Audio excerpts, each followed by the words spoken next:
difference in bases. You know, like you go to Chris Webby's show, 50 to 60% of the kids are wearing a Chris Webby t-shirt, hat, socks, shorts, something.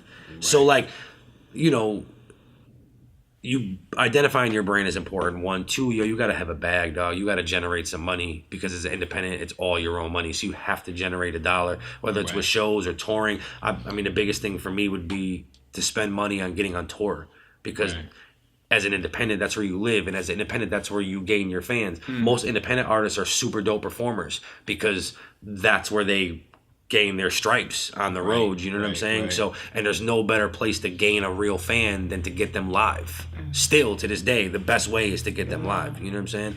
So that, I mean, you got to have a bag. You got to have a tight knit team. Like you know, in order to play on that level, you have to operate on that level. So you got to have a bunch of cats that are working for low money or no money that are helping you with designs and helping you with touring and helping you emerge and helping you know what I'm saying? Webb's had, and even with Annoyed's got a super dope team of some young college kids who do designs for him and do his visuals, and they come to all his events, and we do collectively meetings and group text messages and ideas. He's got a dope crowd. Jitta on the track. Jitta always had a really dope team of visual guys, photographers, video guys. Jitta's videos are off the hook, you know what I'm saying? But visually, he always had a really dope, young, vibrant team. Right. So like that would probably be the other thing, is to have the team. I mean, you can't do this shit on your own, dog. So it's just have a team, know your brand, and content. You got to put out music. Like nowadays people, they switch so fast. You know what I'm saying? Exactly. And you go away. And a lot of people say, even with Annoyed is super dope. Like, I don't know if you listen to him, but he's like, he's unreal. Like, in some of the shit he says, you won't catch until a year later or 6 months later. Like, he's that dope.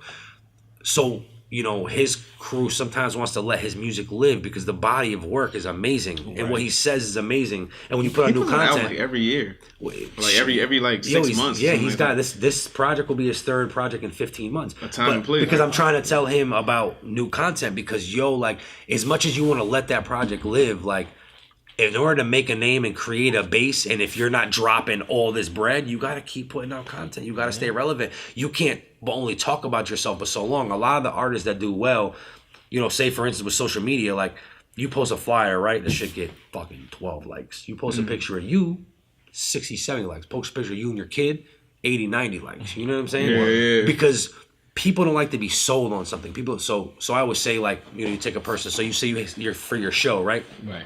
For your podcast, you want to post a picture of you and talk about your podcast and put your podcast logo in the picture because you want someone to look at your picture and understand what you're trying to put across to them without you telling them you have to listen to this, you have to watch this, you have to come here, right? So it's like, even with touring. Y'all niggas get marketing gyms for free. You see a lot of artists now that will post, if you look at a lot of artists who tour, like a Logic or G-Eazy, they'll post a picture of themselves on stage, right? And then in the comment, in their text, it's like Vancouver Friday, fucking Washington Saturday. They're not posting flyers because flyers become dull. Flyers, you have to understand what social media is for. Like, Instagram is visual. They don't give a fuck about all that other shit. They want to be attracted visually to what you are posting. So it's not about what you like. It's about what people think is cool. Which is why every sneaker page, every bro with a fat ass gets a lot of followers because people like what they see. You know what I'm saying? So if you're living through yourself and what you like is not per se cool, no one's going to like your shit.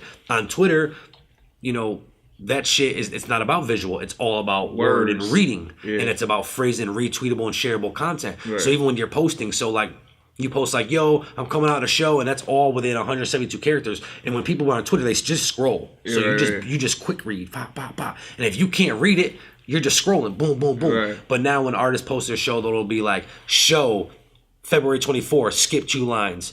Vancouver, bang, skip 2 lines, 8 p.m. So now when you see that, you automatically identify that with a show. So now you're learning how to tweet. And when you with tweet, you look at the biggest pages or most of the shit you retweet, it's mostly people you don't even know that you're retweeting, but it's a phrase or something that people react to. You don't know what you got until it's gone. I'm retweeting that shit 8,000 times. I don't know who the fuck originally retweeted that shit. I just, you know what I'm saying?